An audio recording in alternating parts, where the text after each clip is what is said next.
Hi y'all, today we're going to be taking a look at the custom roster I've created for Xbox users in 2K26. Now, the main goal that I was setting out to accomplish with this roster was the ability to play My NBA and Play Now modes with a roster that includes the big trades, draft picks, and free agency signings this offseason, and crucially to adjust the contract values and year amounts for those free agents.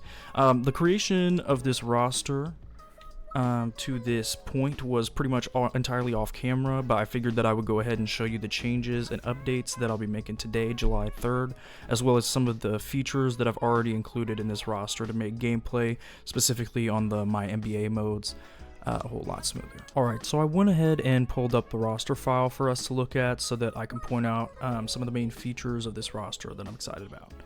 The first one is the trades. Now, the way that I went about this is by essentially just looking at the player breakdowns online, who got traded for who, and following that as closely as I could.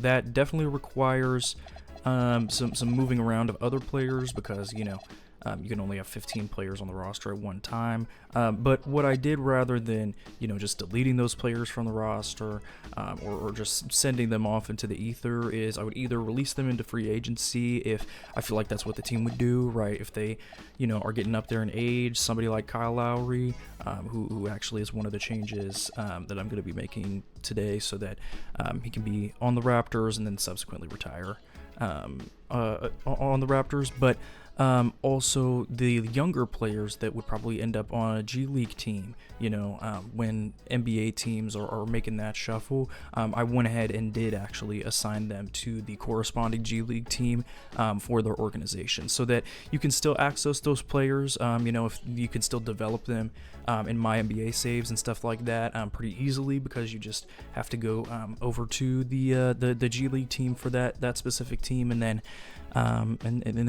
work with them that way.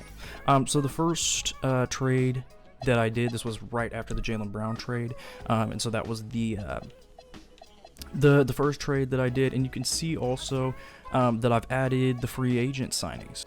Alright, so I went ahead and pulled up Anthony Simons as a way to demonstrate some of the free agent things that I've been doing in this roster in order to make it as accurate as possible. The first thing and the most important thing is that I changed their contract lengths as well as their player options and the values of those contracts. Now, I think that this is important because if you're going to be making moves, in these rosters in My NBA, if you're going to be, rebuilding a team, etc., it matters, what their contract values are. And he was on a pretty big contract before I made these types of changes, right? Now, one thing about this is that these grayed out boxes should be resolved when you take them into the league and are able to edit it, but I have found that some players just have restrictions on the way that you can kind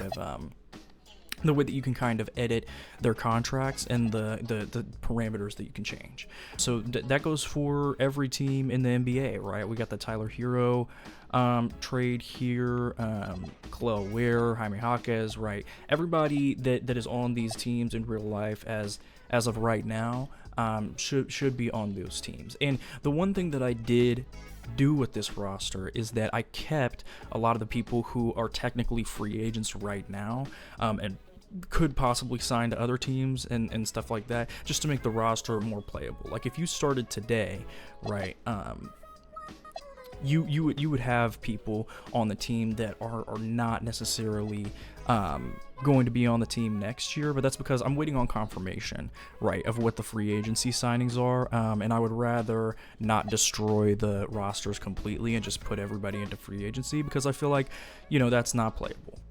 Alright, so I went ahead and pulled up the Washington Wizards really quickly, so that I can sort of explain to you how I'm treating rookies.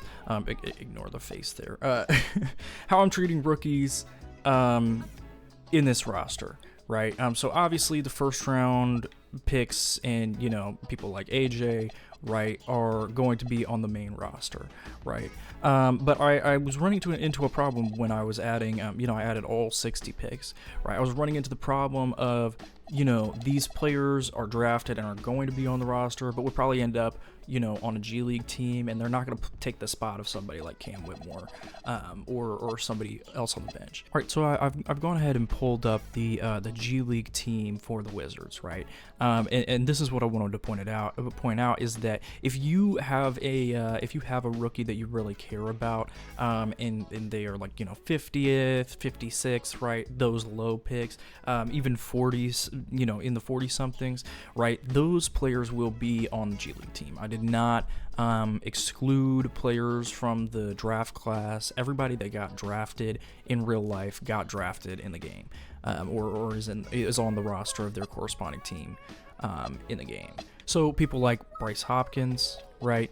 I have assigned them to the G League team, and it is entirely possible to edit this roster to your liking when it comes to who is on what team, and you know, calling them up from the G League team, signing them to a 2-way contract. All of that is definitely possible within the My NBA interface. So those are kind of the features that I wanted to go over before getting into the updates, and so you can sort of see how I've constructed this roster and the process of constructing this roster in case you want to edit it yourself and make some changes yourself. Alright, so I went ahead and pulled up a Play Now game with this roster. Now, one of the things that you might notice is that I have rearranged the rotations for these respective teams for, you know, what I would describe as like a realistic approach to how these rosters would be constructed. Now, that might completely change when the actual season comes around, right? Maybe Damian Lillard is starting at point guard and Jaws at shooting guard or something like that. Maybe the, you know, Heat acquire a point guard, right? But a lot of that is just for ease of play so that you can load up these teams and essentially just hop into the game. I hope you liked the video. I hope that you like the roster if you download it. And yeah, I will see you in the next one when I have updates. All right, peace.